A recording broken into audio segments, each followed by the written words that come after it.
Fosilización. El proceso de fosilización es un proceso biológico de intercambio entre el material osteológico y el medio ambiente, dando como resultado la mineralización del esqueleto. Para que se dé este proceso se necesita que existan condiciones favorables por lo menos en un periodo de 5 a 10 años, tiempo en el que el colágeno es más susceptible a la hidrólisis sin que haya comenzado la remodelación mineral. En esta fase inicial el colágeno es gradualmente hidrolizado. De esta manera minerales disueltos en el agua van penetrando al esqueleto, el cual va perdiendo otros tejidos y va siendo sustituido por la tierra que contiene abundantes minerales. Gradualmente la materia orgánica va siendo sustituida por la hidroxiapatita, que es un componente mineral de esta manera. Cuando termina el proceso, el hueso se puede conservar por millones de años, como sucedió con los esqueletos de los homínidos primitivos o más anteriores, los dinosaurios. Afortunadamente, la fosilización nos ha permitido conservar huesos antiguos con ciertas enfermedades, como es el caso del fémur del hombre de Java, que presenta una tumoración 20 en la diáfisis del fémur de un individuo de cerca de 500.000 años. Deformaciones culturales. Introducción. Al igual que las transformaciones tafonómicas, debemos de descartar que los huesos no han sufrido alguna alteración intencional producida por el hombre que pudiera en algún momento confundirnos y creer que el individuo sufre alguna enfermedad, cuando en realidad es una alteración cultural. Esto pudiera entorpecer nuestro conocimiento de las poblaciones antiguas, puesto que nos llevaría a plantear hipótesis falsas que intentan explicar ciertas características del material esquelético como consecuencia de enfermedades en lugar de alteraciones culturales. Tal sería el caso de la mutilación dentaria, que se puede confundir con la sífilis congénita. Si bien existen muchos textos excelentes que abordan algunos temas específicos de las deformaciones culturales, en este texto solo haremos un pequeño resumen de las mismas para que el investigador tenga presente que puede haber algunas características de los huesos que pueden hacernos suponer condiciones patológicas. Sin embargo, el lector interesado puede consultar algunos libros específicos acerca de las deformaciones culturales. Alteraciones corporales en el material arqueológico. Para estudiar las alteraciones corporales en el ser humano, quiero seguir el esquema propuesto por García Quienal, Estudiar el arte de los pueblos primitivos, 21, y que para el desarrollo de este tema vamos a dividir en 3 grandes grupos, que son las que dejan alteraciones directamente en los huesos, las que podemos inferir a través del estudio de materiales arqueológicos asociados, y por último los materiales arqueológicos que no están asociados a material humano, sin embargo por su uso y función podemos deducir su uso para alteraciones culturales. Iniciaremos nuestro estudio con las deformidades producidas directamente en los restos óseos, dentro de las que podemos mencionar varias prácticas culturales que se encuentran en todo el mundo y que son la deformación craneana, la mutilación dentaria y la trepanación. Deformación craneana. Una de las prácticas más comunes en la antigüedad fue la deformación craneana, que consistió en alterar el contorno de la cabeza utilizando diversos aparatos, 22. Si bien se encuentran ejemplos de esta práctica en todo el mundo, es muy frecuente encontrarla en poblaciones americanas, motivo por el cual se le dio al continente el título de cuartel de las deformaciones craneanas, 23. La deformación craneana tenía que practicarse poco después del nacimiento, puesto que en etapas posteriores el grosor y la falta de maleabilidad de los huesos ocasionaría dificultades para su realización, 24. Es importante mencionar que varios de los casos de deformación craneana no se deben a una alteración estética, sino a una alteración accidental.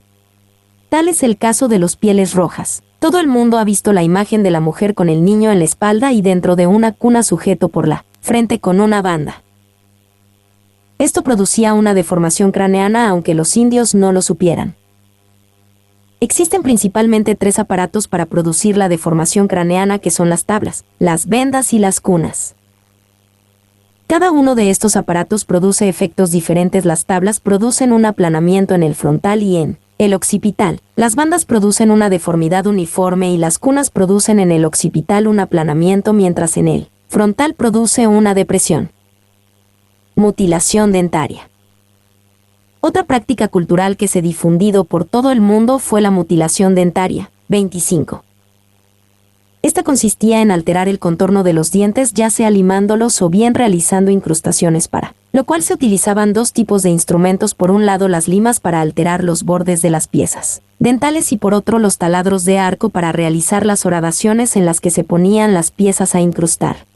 La mutilación dentaria fue clasificada por el profesor Javier Romero, quien propuso un sistema en el cual cada tipo de alteración se le asignó una letra mayúscula de la A a la G y a cada uno de los estilos se le asignó un número.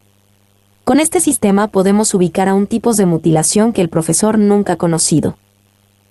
En la figura se observa un cuadro con los principales tipos de mutilación dentaria. En paleopatología es importante distinguir entre una mutilación y una deformación patológica. Por ejemplo, la sífilis congénita puede producir alteraciones dentales que pueden ser muy similares a las mutilaciones del tipo F. Trepanación. La trepanación también fue una práctica mundial que consistía en realizar una incisión en el cráneo utilizando diversos métodos, dentro de los que destacan el taladrado y los cortes. 26.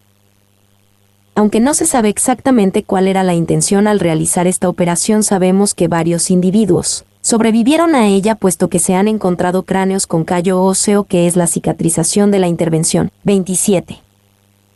Materiales arqueológicos asociados. El que se encuentren piezas de material arqueológico muy cercanos a los huesos puede hacernos suponer que estas piezas eran parte de deformaciones corporales, como es el caso de platos en la región labial, o bien un poco más lejanos que pueden suponernos pendientes en las orejas. Estos materiales pueden estar hechos de diversos materiales, como pueden ser cerámica, obsidiana o metal.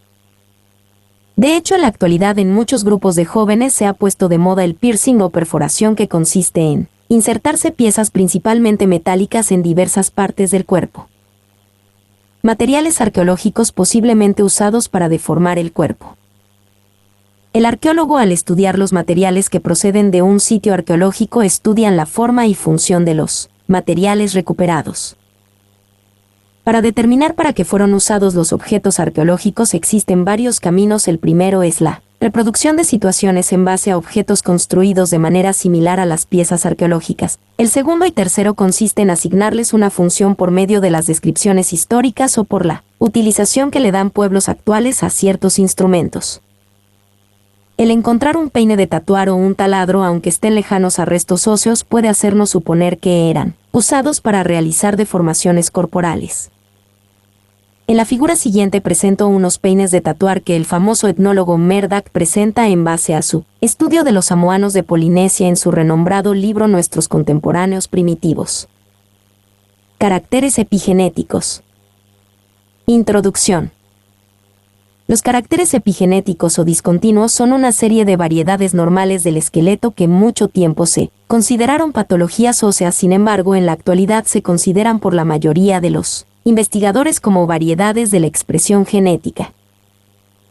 Estas características fueron descritas por el gran anatomista belga Andrés Visalies, quien tuvo la oportunidad de realizar muchas disecciones de cuerpos y observar la variabilidad de estos dentro de la población normal, motivo por el cual él les dio el nombre de variedades.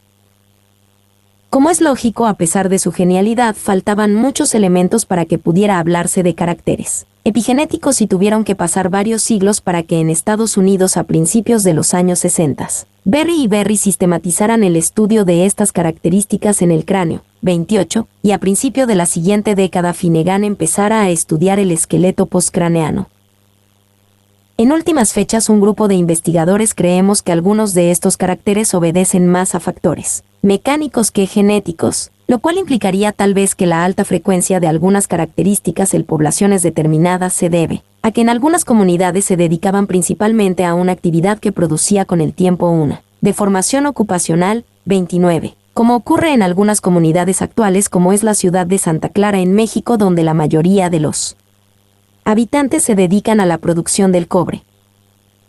La gente que trabaja en osteopatología debe conocerlos para no sacar conclusiones de que el individuo está enfermo cuando en realidad son expresiones de la variabilidad humana.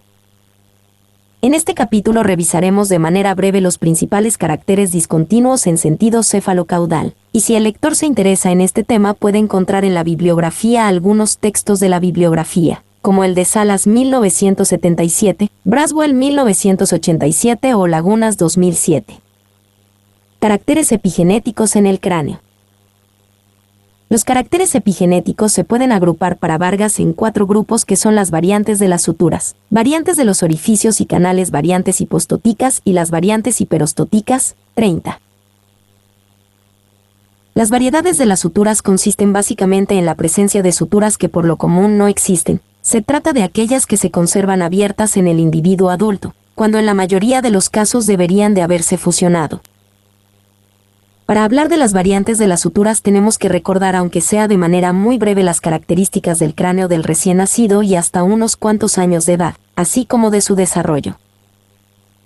El ser humano, por el tamaño de su cerebro, necesita tener un cráneo que logre reducir en el momento del nacimiento de 11 centímetros a 9 o menos. Esto lo logra gracias a que los huesos todavía no están fisionados, lo que permite que en el momento de pasar por el canal del parto se encimen los huesos entre sí, volviendo a su forma normal después del nacimiento.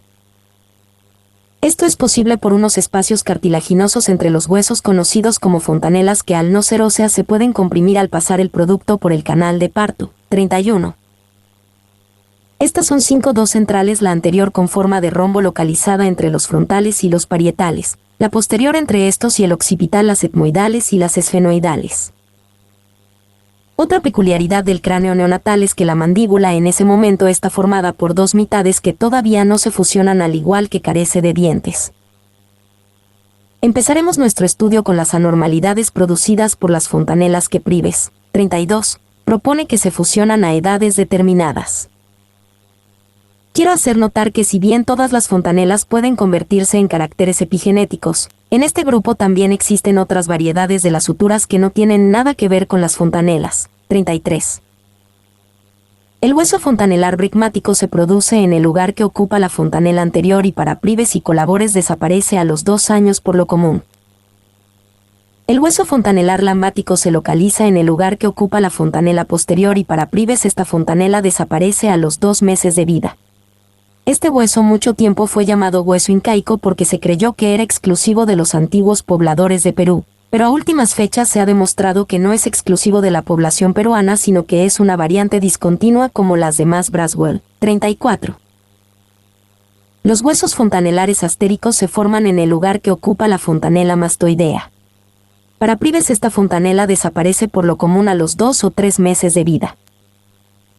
Los huesos fontanelares epitéricos se encuentran en el lugar que ocupa la fontanela esfenoidal. Para Prives se osifica comúnmente entre el 2º y 3er mes de vida. La formación de huesos generalmente se debe a la calcificación independiente del tejido cartilaginoso de las fontanelas, que generalmente se fusionan con otro hueso, pero en algunas ocasiones surgen centros de osificación independientes que las conservan como huesos aparte. Las anormalidades de las suturas en sí consisten en suturas adicionales que frecuentemente llevan a la formación de huesos supernumerarios. La sutura metópica divide al frontal en 2 mitades, 35, y puede coincidir con el bregma o desviarse a uno de los lados.